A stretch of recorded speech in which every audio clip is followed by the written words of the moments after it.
Tuesday morning. We're a couple of minutes away from the job now. We're gonna take down a dying, well, it's dead now, I think, Arbutus. It's been dying for years, and I've been going and we've been removing dead limbs, big sections of it have died. For maybe 5 years now is when the decline started. A lot of Arbutus have gone that way, and this one has not been spared either. So it's a funny shape thing. I might be able to get some sort of support tie-in from the other Arbutus behind it, which I may need at times because there's a few sections to rig, and they are the high points of the tree, but they're kind of semi-horizontal, and there's a couple of big pieces to rig off the ends. So, and no escape route really, no fallback plan unless you use the tree behind. If in the event of something collapsing, So, I mean, I don't think it'll happen. I have a lot of confidence in dead Arbutus. If you're Australian, then their Arbutus are similar to eucalyptus in a way. They're not as stringy, not as reliable on the hinge. They kind of seem to be shorter grained. But the wood is equally dense and heavy and smooth. The branches not as favourable for the chipper. They're, instead of being long and slender, they're sort of gnarly and twisted at the end. So when they die, it's awkward stuff to put through the wood chipper. You really have to watch the spikes, as they go through, twisting and lashing you. So we're not bringing it all the way down because it has a big leaning stem on it. So and Hugh wants to keep the stem as sort of a feature or monument, whatever it is, and the trunk does have character. So we're going to leave that. It's never going to fall over. So we'll leave that stood up. I don't know what it goes to before it splits. Maybe 30 feet, something like that. So the rest is rigging. They might be able to drop some blocks of wood down because all the lawn's coming up, but there is wires there. There's some shrubs. There's a wall. There's other stuff we've got to chip as well. So that's it today. No yoga stuff. We're all business today. Before I get to a job, I usually try to summon dark thoughts of accidents, and mishaps. The grimmest possible thought I can sort of invoke within myself, chainsaw kick back in the face and neck, falling out of a tree, and it just sets me right and sort of keeps, well, it's my attempt to keep complacency at bay, because when you've done something as many times as I have, it just feels so easy at times and predictable that it's tempting to switch off, unconsciously switch off, so I have to kind of G myself up a bit just so I'm switched on. So I think about all these terrible things, not that I think oh, that would hurt or what have you. I think about the people who are left to pick the pieces up, family and stuff, and the them receiving the terrible news that I was killed. So I think about that stuff before I get to the site, and then when I get to the site, I clear me out of it, and I'm awake, and I'm sharp, and I deal with the task at hand as best as I can. I mean, nothing is guaranteed, but you want to be giving your very best effort, and if something never does go wrong, you've got no excuses, have you? So yeah, I'll drive up there now. We're just around the corner, and we'll get it done. We could do with another pair of hands, to be honest. There's only me and Aaron on the job. There isn't really money on it for 3. I may have to come back the following day and do a bit of sawing up, perhaps. But if we can get the bulk of it down today, then we're sort of on target for how I've priced it. So all right, I'll switch off now and get up there and get set up.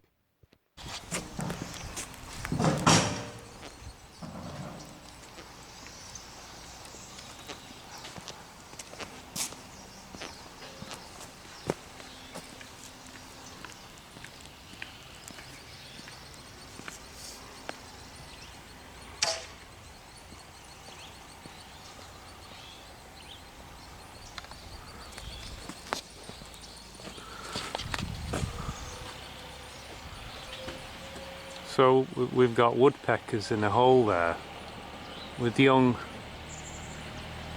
so we're not going to come any lower than that hole with the tree, and we'll just leave like a bare skeleton. Just unfortunate timing. We've got phone wire here, obviously the wall. You can see where we've taken off massive limbs, or well, big limbs in the past that reached right over, but it just continued to die.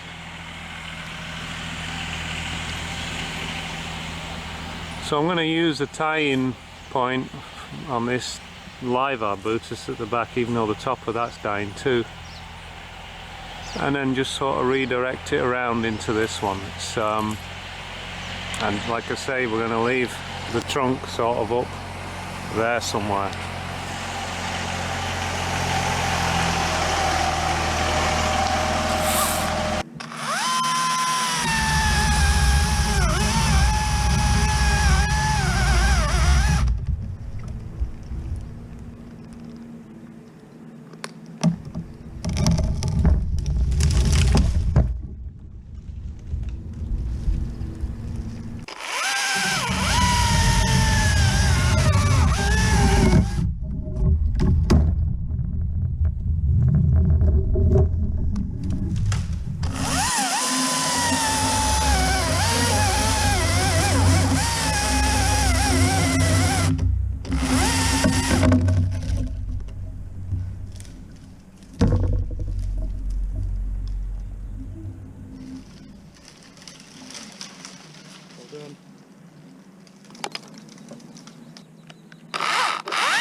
Right, I was sort of expecting it.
Very loosely, don't put any tension on it at all.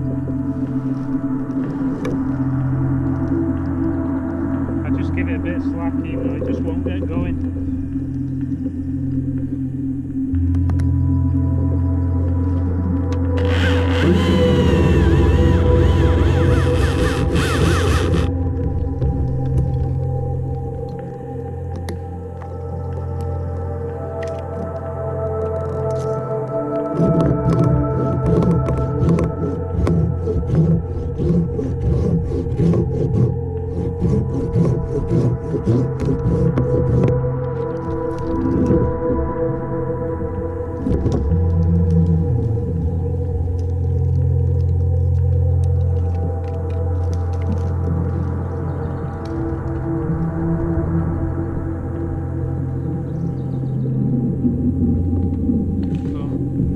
So just let it run if you can.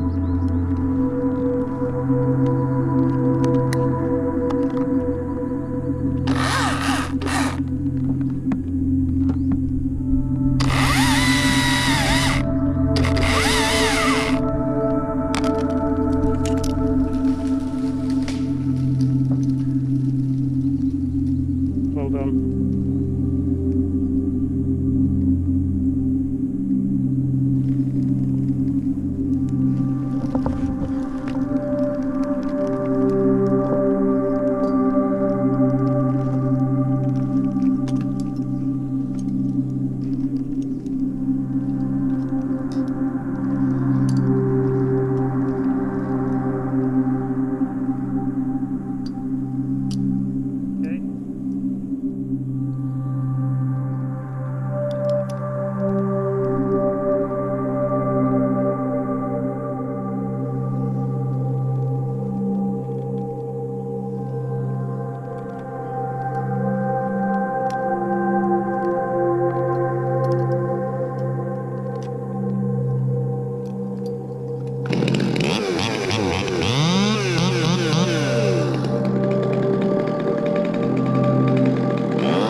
that's done.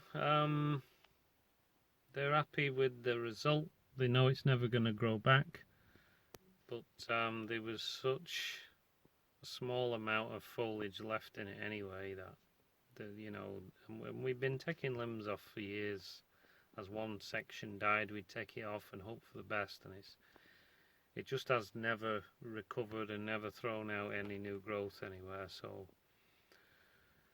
So as some sort of consolation, because they like the tree, they like the feature of it, they like the bark, they like the size of it, so we've reduced the chances of anything falling or breaking under its own weight, even though there's a few big holes in it.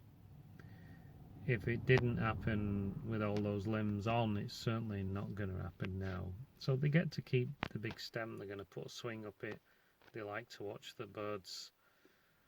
And we've seen the woodpeckers today. It was actually going to come down a little bit lower than what we left it at, but then we realized the nest was in it. So we just brought it to the top of where the nest is, all around.